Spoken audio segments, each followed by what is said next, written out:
Wind's blowing through the pines, coming out of the south. Get some rain tomorrow. We still are under a threat of frost, so we're not going to plant the garden, but we are going to start seeds indoors.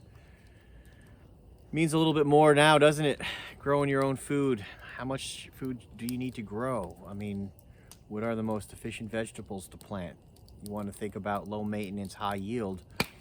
The brassicas, which include the cauliflower and the Brussels sprouts, cabbage, they're heavy feeders, so if you don't have a rich amended soil, they're not going to do so well. And then even when they do well, you're going to have to amend that soil every year in that same spot.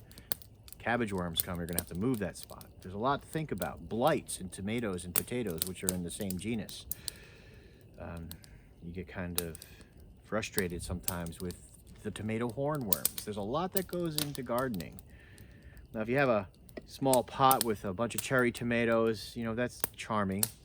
It's not going to get your bellies full through winter.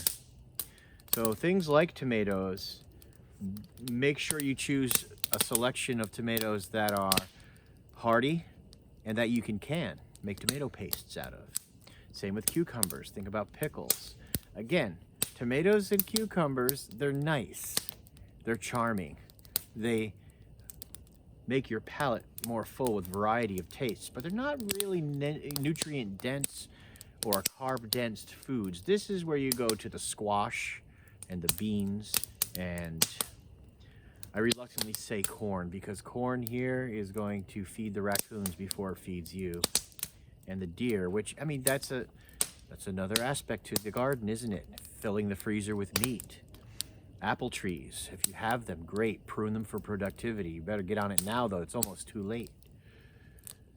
But those apples are going to bring in the deer, the turkey, the squirrels, the raccoons, the possums, and these are all made of meat. Now remember, meat is fresh and best kept fresh on the hoof.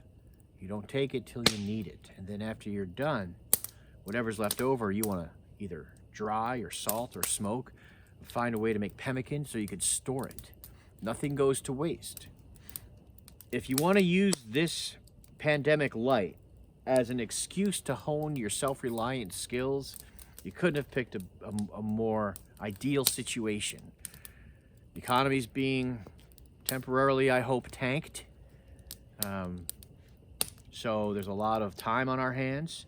There's limited resources. What better excuse to streamline your systems, right? But here, it's early April. There's still snow in patches in the woods. The bark's too tight on the trees to peel to make poles and other valuable construction projects. But we're still felling trees to make next year's firewood, because regardless of how this turns out, winter's still coming. Winter's still coming, and it's not that far off. You get your firewood now, you put it up, and you'll have dry, burnable wood that isn't going to cause you to have to clean your chimney out every year, although you should at least inspect it every year. Because that hard, dry wood is going to burn hot enough to burn any creosote out of that chimney. You'll actually have a cleaner chimney for the right woods and how they're treated. Which is important if you're going to be efficient. And so there's the theme for this current events talk, folks. It's about increasing your efficiencies based on where we are in the seasons. And you couldn't have picked a better time to have a pandemic than early spring. It gives us all of the warm months to prepare to get through winter. Winter is the hard time. So we lucked out on that one. Imagine if this were going down in November. Financially or otherwise, it'd be a disaster. All right, take advantage of the larders out there. For instance, gas is cheap for now. Be creative in your problem-solving solutions, right? And just have fun with it. See you on the trail.